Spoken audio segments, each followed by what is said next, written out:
Welcome to the Math Explainer.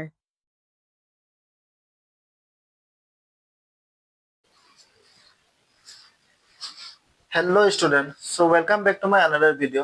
Last video में हमने solve किया था रिवीजन चैप्टर 4 का R4 का क्वेश्चन नंबर 1 एंड 2। इस वीडियो में हम सॉल्व करने जा रहे हैं question number 3 and question number 4। तब हमारा R4 खत्म हो जाएगा। R4 का क्वेश्चन नंबर 3 का फर्स्ट क्वेश्चन है फैक्टराइज। क्वेश्चन में दिया गया है x square plus x y plus 6x plus 6y। आपको बोला जा रहा है इसे फैक्टराइज करने के लिए। तो आपको शायद क्लास 8 में ये क्वेश्चन मिला था। तो जब भी हम क्वेश्चन को फैक्टराइज करते हैं, सबसे पहले जो भी क्वेश्चन था उसे एज इट इज आपको लिख लेना होता है। तो हम जैसे क्वेश्चन था उसे एज इट इज लिख लिया। लिखने के बाद हमें क्या करना होगा, हम इन्हें ब्रैकेट का फॉर्म में लिखेंगे। So x square plus x y को हम एक बॉक्स में डाल देते हैं और इस जगह पे 6x और 6y को हम एक बॉक्स में डाल देंगे। इतना हो जाने के बाद हमें देखना होता है कि x square plus x y इन दोनों नंबर्स में कॉमन वेरिएबल क्या है। तो एक्स स्क्वायर और एक्स वाई में कॉमन वेरिएबल जो है वो क्या है, वो एक्स है। तो मैं एक्स को एज ए कॉमन ले लेता हूँ। अब ब्रैकेट डाल के अगर मैं यहाँ पे एक्स को डालता तो एक्स इंटू एक्स बन जाता मेरा एक्स स्क्वायर। अब फिर से मुझे एक्स वाई बनाना है, तो एक्स वाई बनाने के लिए मैं क्या करूंगा, यहाँ पे एक वाई डाल दूंगा, बिकॉज एक्स इंटू वाई बन जाएगा एक्स वाई। फर्स्ट स्टेप खत्म। सेकेंड स्टेप में आपको क्या करना है, यहाँ पे मैं प्लस डालूंगा। अब इस जगह पे कॉमन चीज क्या है, तो यहाँ पे वेरिएबल डिफरेंट डिफरेंट है। यहाँ पे x है और यहाँ पे y है, बट नंबर कॉमन है 6 और 6। तो मैं 6 को अगर एज ए कॉमन ले लेता, मुझे यहाँ डालना होता x, because 6 into x 6x हो गया। और अगर मैं यहाँ पे y डाल देता, 6 इंटू वाई बन जाता 6y। बन गया। अब इतना हो जाने बाद मुझे क्या करना है, पेयर्स एंड नॉन पेयर अनपेयर्स बोला जाता है। अब ध्यान से देखिए कि यहाँ पे है एक्स प्लस वाई, यहाँ पर भी है एक्स प्लस वाई। तो ये जो एक्स प्लस वाई दो बार है, इन दोनों में से मैं एक टर्म्स को कॉमन ले रहा हूँ। तो बन गया एक्स प्लस वाई। और सेकेंडली मुझे क्या मिला, मुझे यहाँ पे एक्स मिला था और यहाँ पे प्लस 6 मिला था। इनको मैं एक बॉक्स में डाल दूंगा, तो मेरा फैक्टराइज कंप्लीट हो जाएगा। आई होप आप नंबर 1 को समझ गए, मतलब पेयर्स एंड नॉन पेयर बोला जाता है इसको। नंबर 1 खत्म।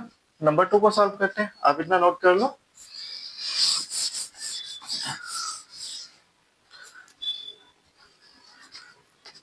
आपको नंबर 2 में दिया गया है x y plus x plus y plus 1। अब चलिए इसे सॉल्व करते हैं। तो सबसे पहले हम क्या करेंगे, हम क्वेश्चन को एज इट इज लिख लेंगे। X plus y, x plus y plus 1। हमने एज इट इज क्वेश्चन को लिख लिया। अब हम यहाँ पे थोड़ा टर्म्स का चेंजेस करेंगे। हम क्या करेंगे, सेम सेम वेरिएबल वाला टर्म्स को क्लोजर लाएंगे। तो आप देख सकते हो कि यहाँ पे एक्स वाई है और यहाँ पे y है। हम इन दोनों को क्लोजली लाएंगे, मतलब एक्स वाई प्लस वाई को पहले हम लिख लेंगे और यहाँ पे ब्रैकेट डाल देंगे। तो हमारे पास बच गया कौन, एक्स एंड प्लस वाई। इनको हम एक बॉक्स में डाल देते हैं। इतना दूर हो गया। अब इतना होने के बाद हम फैक्टराइज करेंगे। तो अब देखिए कि x प्लस वाई और y में क्या सेम है। तो इन दोनों में वेरिएबल क्या सेम है, y सेम है। तो मैंने y को एज ए कॉमन ले लिया। अब अगर मैं यहाँ पे x को डालता और मल्टीप्लाई करके देखता कि y इंटू एक्स, तो बन जाता एक्स वाई। और अगर मैं यहाँ पे 1 को डाल देता, y into one why he होता है। हो गया। अब अगर यहाँ पे मैं प्लस देके 1 को लेता और यहाँ पे x को डालता, तो 1 इंटू एक्स क्या हो जाता, x ही हो जाता। फिर प्लस देके फिर से अगर मैं 1 लेके ऐसे ब्रैकेट क्लोज कर दूं, 1 इंटू वन मेरा बन जाएगा 1 ही। हो गया। अब इतना हो जाने के बाद पेयर्स नॉन पेयर, तो आप देख सकते हो कि ये और ये दोनों सेम है। तो दोनों सेम में से मैं एक को इधर ले लूंगा, लेके ऐसे ब्रैकेट दे दिया। थर्ड स्टेप में मुझे क्या करना होता है, नॉन पेयर्स, मतलब ये वाला नंबर और ये वाला नंबर को एक बॉक्स में डाल देना होता है। तो ये भी कंप्लीटली फैक्टराइज हो गया। अब इतना नोट कर लो। Now the number 3।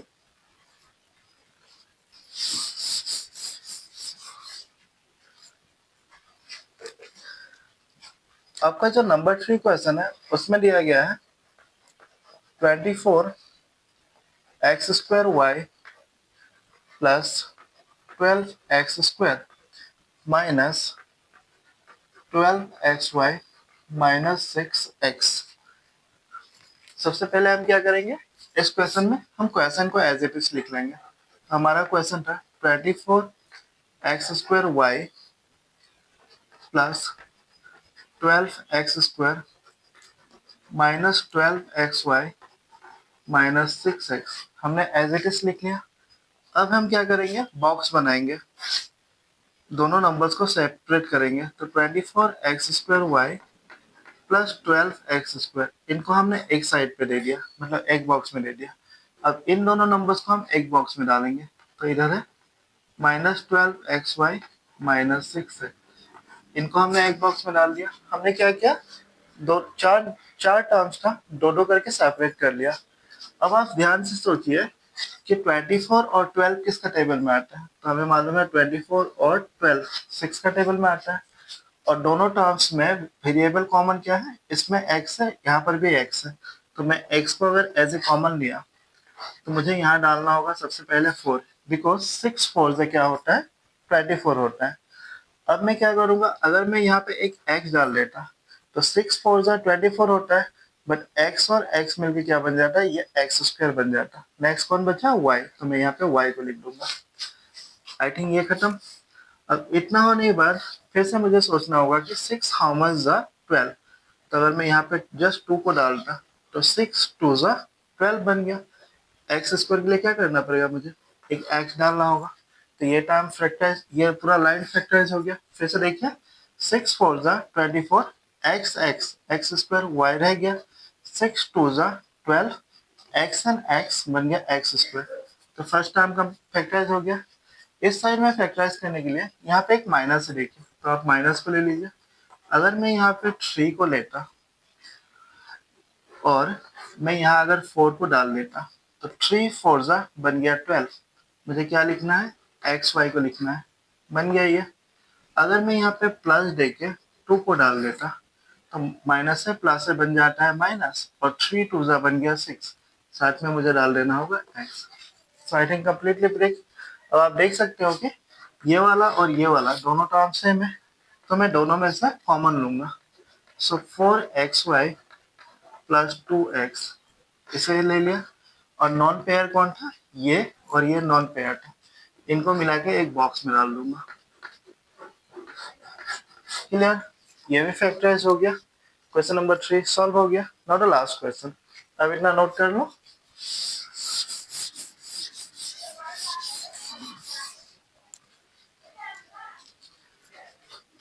Last question में आपको दिया गया है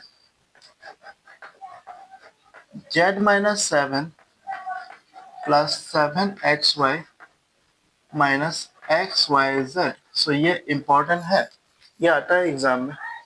आपको क्या करना होगा, सबसे पहले जैसा टर्म्स दिया गया सेम टू सेम हम लिख लेंगे। तो z minus 7 plus 7xy minus xyz हमने सेम लिख दिया।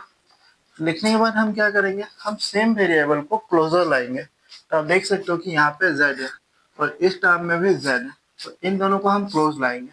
तो हम क्या करेंगे, पहले z को लिख लिया हमने, फिर उससे अगर क्लोज लाते तो वो था माइनस xyz। क्लोज लाके हमने इसे ब्रैकेट में डाल दिया। हमारे पास कौन बचा, हमारे पास बचा माइनस 7 और हमारे पास बच गया 7xy, इसे हमने लिख दिया। अब क्लोज, पहला स्टेप में हमने सेम वेरिएबल को और सेम नंबर को क्लोज लाया। नेक्स्ट हम क्या करेंगे, हम देखेंगे कि इन दोनों टर्म्स में क्या चीज कॉमन है। तो आप देख सकते हो यहाँ पर z है, यहाँ पर भी z है, तो मैं z को एज ए कॉमन लेता हूँ। Bracket start. अब अगर मैं यहाँ पे 1 डाल देता, z इंटू 1 बन गया z, माइनस डाल दिया। अब अगर मैं यहाँ पे xy को डाल देता और ब्रैकेट क्लोज कर देता तो z इंटू एक्स वाई बन जाता xyz, मल्टीप्लाई करने से बन गया। ये फैक्टराइज हो गया। इस साइड में क्या करूंगा, मैं माइनस 7 को अगर कॉमन ले लेता और यहाँ पे अगर मैं 1 को डालता, माइनस 7 इंटू 1 बन गया माइनस 7। अब अगर मैं यहाँ पे माइनस को डालता तो ये माइनस और ये माइनस मिलके माइनस से बन जाता है प्लस, और यहाँ पे मुझे डालना होता है 1, तो 1 को हम नहीं डालते, मैं सिर्फ डालूंगा एक्स वाई को। माइनस 7 इंटू एक्स वाई बन जाएगा प्लस 7xy, कंप्लीटली फैक्टराइज। अब इतना होने के बाद आपको मालूम ही है ये और ये दोनों सेम है, तो हम इन दोनों सेम में से एक टर्म्स को कॉमन ले लेंगे ऐसे, और जो नॉन पेयर्स टर्म है ये वाला और ये वाला, इनको मिला के एक बॉक्स में डाल देंगे। तो ये वाला भी फैक्टराइज हो गया। आई होप आप समझ गए कि क्वेश्चन नंबर 3 को कैसे सॉल्व करना है। क्वेश्चन नंबर 4 में आपको दिया गया है कि 4 का नंबर 1 क्वेश्चन है, एक्सप्रेस इन फैक्टर नंबर 1 दिया गया है 4x² प्लस 12x प्लस 9। तो ये बहुत ही इंपॉर्टेंट मैथ्स है। इस मैथ्स को सॉल्व करने के लिए आपको a plus B whole square का फॉर्मूला जानना पड़ेगा। सो एक फॉर्मूला होता है कि a plus B whole square, इसका फॉर्मूला होता है a square plus 2ab plus b square. That means first में जो नंबर होता है वो हमेशा a होता है, a स्क्वायर का फॉर्मेट में लिखा होता है। लास्ट वाला नंबर बी स्क्वायर होता है और बीच वाला नंबर 2ab होता है। अब इस फॉर्मूला के अकॉर्डिंग अगर हम इसे सॉल्व करते हैं तो हमें मालूम है कि जो 4 होता है वो 2 का स्क्वायर होता है। तो मैं यहाँ पे 2 को ऐसे होल स्क्वायर कर लिया, प्लस सिंबल। हमें मालूम है कि जो 9 होता है वो 3 का स्क्वायर होता है। तो मैं 3 को लिख के ऐसे स्क्वायर कर दिया, तो मेरा ए स्क्वायर और बी स्क्वायर हो गया। बचा कौन? 2ab। 2 ऑलरेडी फॉर्मूला में है, तो अगर मैं यहाँ पे 2 लिख के इंटू डाल के ए बी, तो मेरा ए के जगह पे कौन है? 2x। तो मुझे यहाँ पे 2x लिखना होगा, फिर से इंटू दे के बी, बी के जगह पे मेरा कौन है? 3। तो ये टोटली इसका फॉर्मेट में मैंने रेडी कर लिया। अगर मैं 4x स्क्वायर को 4x होल स्क्वायर करता, 2x को होल स्क्वायर करता तो 4x स्क्वायर होता, 2 2 जा 4, 4 3 जा 12 बन जाता, और 3 को होल स्क्वायर करता तो 9 बन जाता। इतना फॉर्मेट में मैंने रेडी कर लिया। इतना होने के बाद मुझे क्या करना होता है? ए और बी को कॉमन लेना होता है। तो मेरा ए का प्लेस पे था 2x और बी का प्लेस पे था मेरा 3। लिख के इसे मैं ऐसे स्क्वायर कर दूंगा। अब इतना होने के बाद जो भी यहाँ पे टर्म्स है उसे आपको 2 बार लिख देना होता है, मतलब 2x प्लस 3 होल, फिर से मैं लिखूंगा 2x प्लस 3 होल। ये सॉल्व हो गया। आई होप आप समझ गए कैसे करना है a plus B whole square का फॉर्मूला में। नंबर 2 भी सेम है, अब इतना नोट कर लो। सेम फॉर्मूला से हम नंबर 2 सॉल्व करेंगे।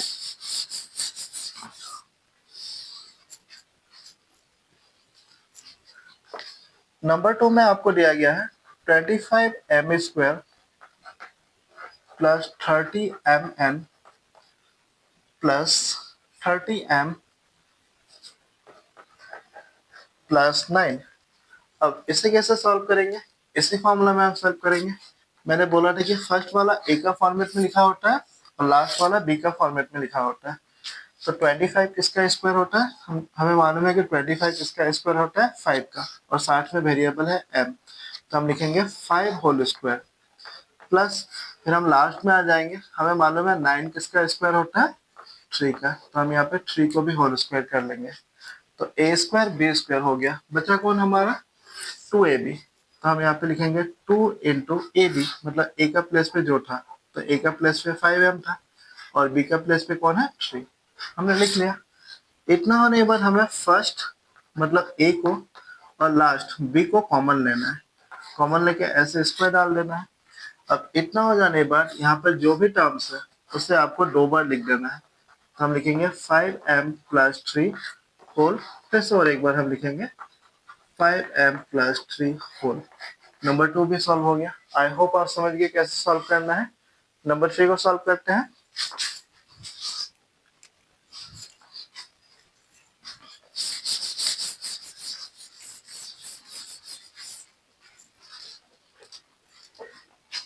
नंबर 3 माइनस फॉर्मूला से हमें सॉल्व करना है। नंबर 3 में दिया गया है एक्स स्क्वायर 10x प्लस 25। तो इसे हम माइनस फॉर्मूला में सॉल्व करेंगे। एक और फॉर्मूला होता है a minus b whole square.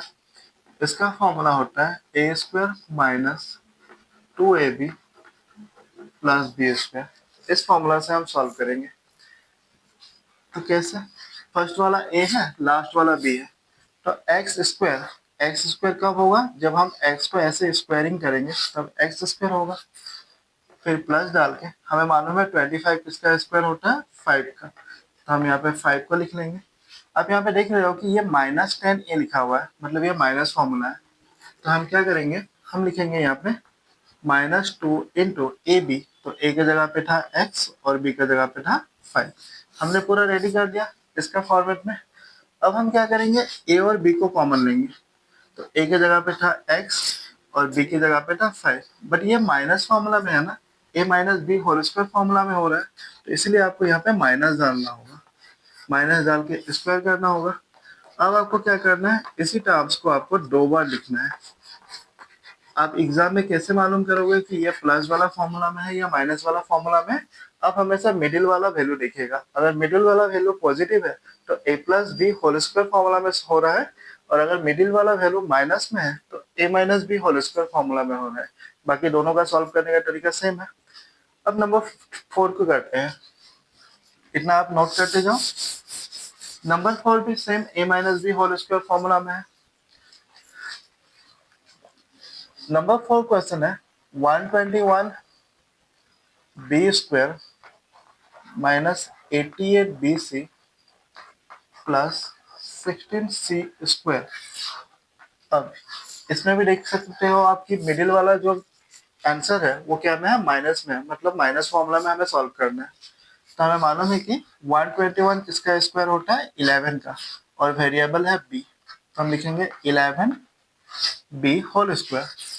हमें मालूम है कि 16 किसका स्क्वायर होता है, 4 का, तो हम लिखेंगे 4 सी होल स्क्वायर। फिर हम बीच में लिखेंगे -2 इंटू ए बी, तो ए का वैल्यू 11 बी है और बी का वैल्यू है 4 सी। इतना दूर हो जाने के बाद हम क्या करेंगे, 11 सी को लिखेंगे, और ये माइनस फॉर्मूला है इसलिए हम माइनस को डाल दिए। अब बी का वैल्यू 4 सी होल स्क्वायर दे दीजिए।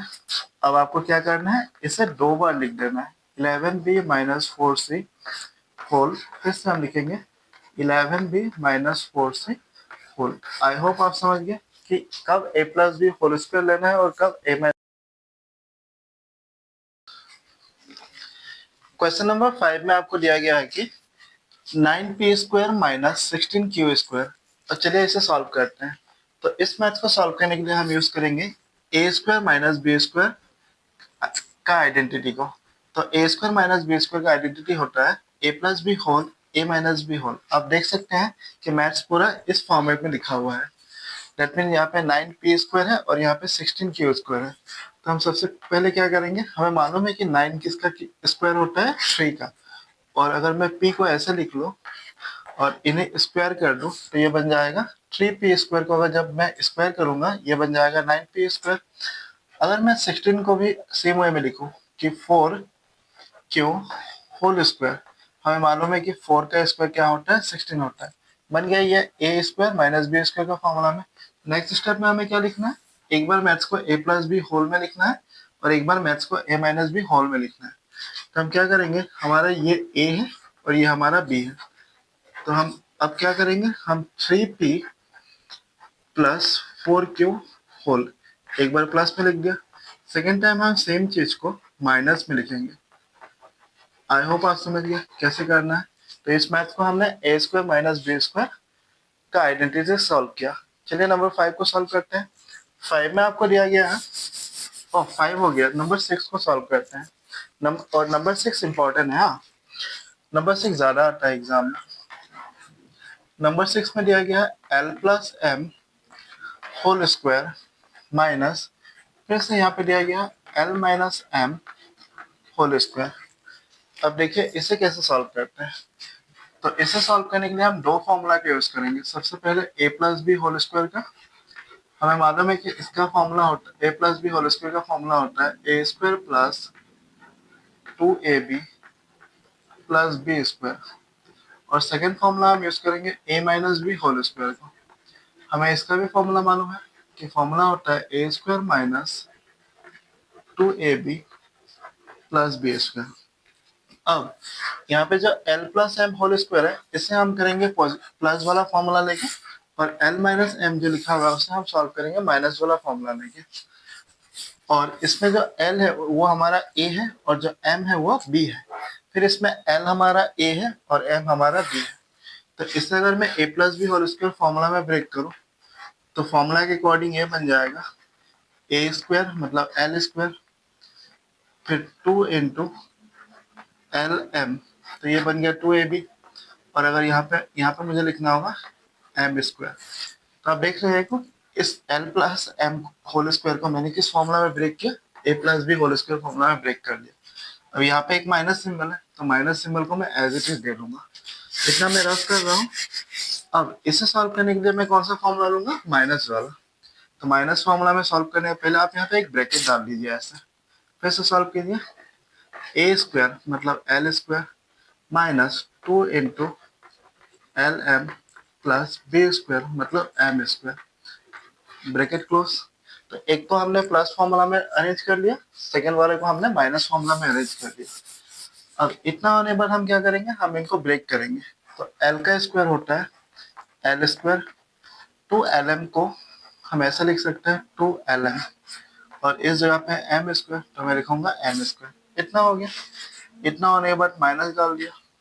माइनस डालने के बाद फिर से ब्रैकेट को ऐसे ही लिखता हूँ, फिर यहाँ से हमें मिलेगा एल स्क्वायर, फिर माइनस टू एल एम, फिर यहाँ से हमें मिलता है m square, bracket close. I hope ये दोनों लाइन आपको समझ में आ गया है जैसे हमने ब्रेक किया। अब इतना हो जाने के बाद फिर से हम यहाँ लिखेंगे l square plus two l m plus m square, इतना लिख लिया। अब हम क्या करेंगे, यहाँ पे जो माइनस सिंबल है यहाँ पे कुछ भी नहीं है, मतलब ये जो एल है वो पॉजिटिव में है, तो माइनस है प्लस है हमें मालूम है क्या होता है, माइनस होता है। तो ये बन गया माइनस एल स्क्वायर। फिर से ये माइनस है और ये माइनस है, तो माइनस है क्या होता है, प्लस होता है, तो प्लस टू एल एम हो जाएगा। फिर यहाँ पे माइनस है प्लस है, ये बन जाएगा माइनस एम स्क्वायर। क्लियर। इतना होने के बाद हम क्या करेंगे, नेगेटिव और पॉजिटिव को कैंसिल कर देंगे। तो आप देख सकते हो कि ये जो एल है ये पॉजिटिव है और ये जो एल है ये नेगेटिव है। तो हम क्या करेंगे, पॉजिटिव एल को नेगेटिव एल से कैंसिल कर देंगे, फिर पॉजिटिव एम को हम नेगेटिव एम से कैंसिल कर देंगे। आफ्टर कैंसिलिंग हमारे पास क्या बच गया, यहाँ पे हमारे पास बच गया टू एल एम, प्लस इस जगह पर भी हमारे पास बच गया टू एल एम। अगर मैं टू एल एम को प्लस कर दूं तो फाइनल आंसर बनता है 4LM। मैथ खत्म। ये बहुत ज्यादा इंपॉर्टेंट क्वेश्चन था, ये बहुत बार आ चुका है एग्जाम में। अब इतना नोट कर लो, फिर हम नंबर 6 को करेंगे, नंबर 7 को करेंगे।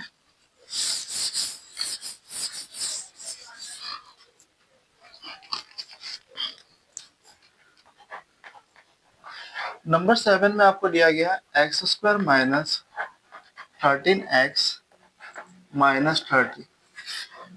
अब इसे कैसे सॉल्व करेंगे, तो इसे सॉल्व करने का पहले सबसे पहले आपको इसे एज इट इज लिख लेना है, ऐसे लिख लिया। अब आपको क्लास 8 में मिला था फैक्टराइज बोल के या स्प्लिटिंग द मिडिल टर्म बोल के। आपको क्या करना होता है, आप first number and the last number को जैसा है सेम टू सेम लिख लीजिए। लिखने के बाद आप सोचिए ऐसा कौन सा दो नंबर है जिन्हें आप मल्टीप्लाई करने से, ऐसा कौन सा नंबर है जिन्हें आप मल्टीप्लाई करते हो तो उसका आंसर 30 होगा, और कौन सा दो नंबर है जिसे आप माइनस करने से उसका आंसर 13 होगा। तो आपका वो जो दो नंबर है वो होगा 15 एंड 2, क्योंकि 15 और 2 को अगर हम मल्टीप्लाई करते हैं तो 30 बन जाता है, और अगर 15 और 2 को हम माइनस करते हैं तो कितना बन जाएगा, 30। दैट मीन्स बीच में जो 13x है उसका बदले हम लेंगे, यहाँ पे माइनस सिंबल डाल देंगे और यहाँ पे हम लिखेंगे 15 प्लस 2। आई होप इतना दो, 15 माइनस 2 लिखेंगे, 15 माइनस 2, और साइड में जो वेरिएबल एक्स था उसे डाल देंगे। आई होप इतना दूर आप समझ गए कैसे ये 15 और 2 आया। 15 और 2 ऐसा आया कि आपको दो नंबर सोचना है जिनका प्रोडक्ट 30 होगा, बट सब्सट्रैक्ट करने से कितना होना चाहिए, 30। तो वो दो नंबर क्या है, 15 एंड 2 है। 15 और 2 को मल्टीप्लाई करने से 30 होता है, और 15 और 2 से माइनस करने से क्या होता है, 13 होता है। आई होप इतना दूर समझ गया। इतना होने के बाद यहाँ पे हम लिखेंगे एक्स स्क्वायर, फिर यहाँ पे -15 और इसे x को लगा के लिखेंगे, और यहाँ पे माइनस से हो जाता है प्लस, तो ये बन जाएगा 2x और साइड में है 30। अब इतना होने के बाद आपको मैथ्स को सेपरेट कर लेना है दो साइड में। एक्स स्क्वायर माइनस 15x एक साइड में चलाइए, दूसरे साइड में है 2x माइनस 30, मतलब चार टर्म्स था हमने दो दो करके सेपरेट कर लिया। अब इतना होने के बाद आप देखिए इन दोनों में सेम वेरिएबल क्या है, x है, तो मैं x को बाहर निकालता हूँ, फिर यहाँ पे दूंगा x, एक्स स्क्वायर हो गया। अगर मैं यहाँ पे -15 को डाल देता हूँ, सो x इंटू -15 बन गया -15, इधर वाला फैक्टराइज हो गया। अगर मैं यहाँ पे 2 को लेता और यहाँ पे x को देता, और यहाँ पे अगर मैं -15 को देता, सो 2 with x 2x 2n 2 with 15 30 बन गया। इतना होने के बाद पेयर्स नॉन पेयर, तो आप देखिए ये और ये पेयर्स है, सेम है, तो सेम में से हमें एक को लेना है, और नॉन पेयर तो हम इसे नॉन पेयर्स बोलते हैं। इन दोनों को मिला के बॉक्स में डाल देना है। आपका क्वेश्चन नंबर 7 सॉल्व हो गया, इतना नोट कर लो। नाउ क्वेश्चन नंबर 8 मैं रफ कर रहा हूं।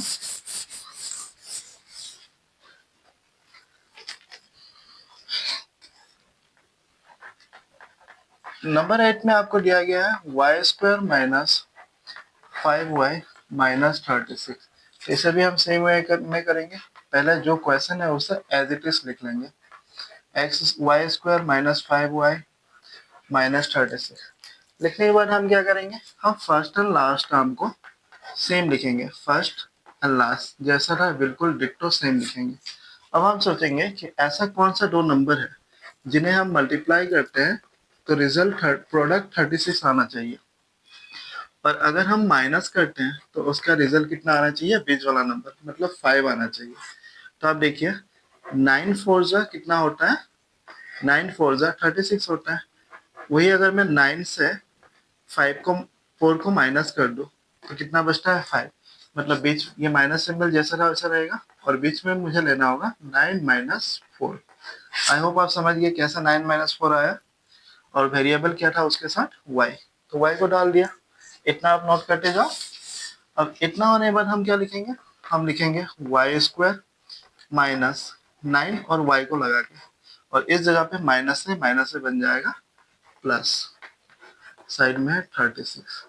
आई होप इतना दूर आप समझ गए।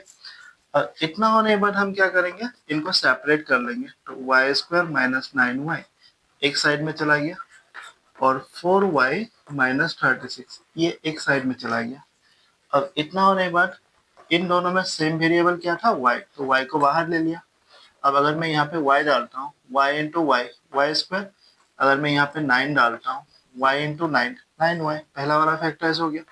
अगर यहाँ से मैं 4 को बाहर लेता ऐसे, और अगर यहाँ पे y और यहाँ पे -9 को देता, तो 4 with y 4y and 4 into 9 36 हो गया। अब पेयर्स नॉन पेयर, तो पेयर्स में होगा y माइनस 9 और नॉन पेयर्स में होगा y प्लस 4, तो ये भी हमारा फैक्टराइज हो गया। अब इतना नोट कर लो, तो हम लास्ट क्वेश्चन को करेंगे।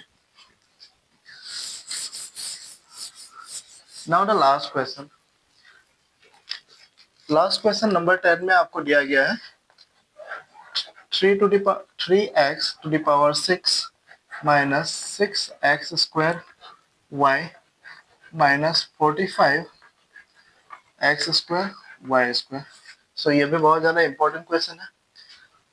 आप सबसे पहले क्वेश्चन को जैसे दिया गया है सबसे पहले वैसे लिख लीजिए, 3x to the power 6 minus 6x square y minus 45 x square y square। अब आप सोचिए कि 3, 6 एंड 45 किसका टेबल में आता है, एक ऐसा टेबल जिसमें 3 भी आता हो, 6 भी आता हो और 45 आता हो, तो वो टेबल है 3 का। 3 के टेबल में 3 खुद ही आता है, 6 भी आता है, 45 भी आता है, तो मैंने 3 को एज ए कॉमन ले लिया। अब आप देखिए तीनों में कॉमन वेरिएबल क्या है, तो इसमें भी x है, यहाँ पर भी x है, यहाँ पर भी x है, तो मैं x को एज ए कॉमन लेता हूँ, ले लिया।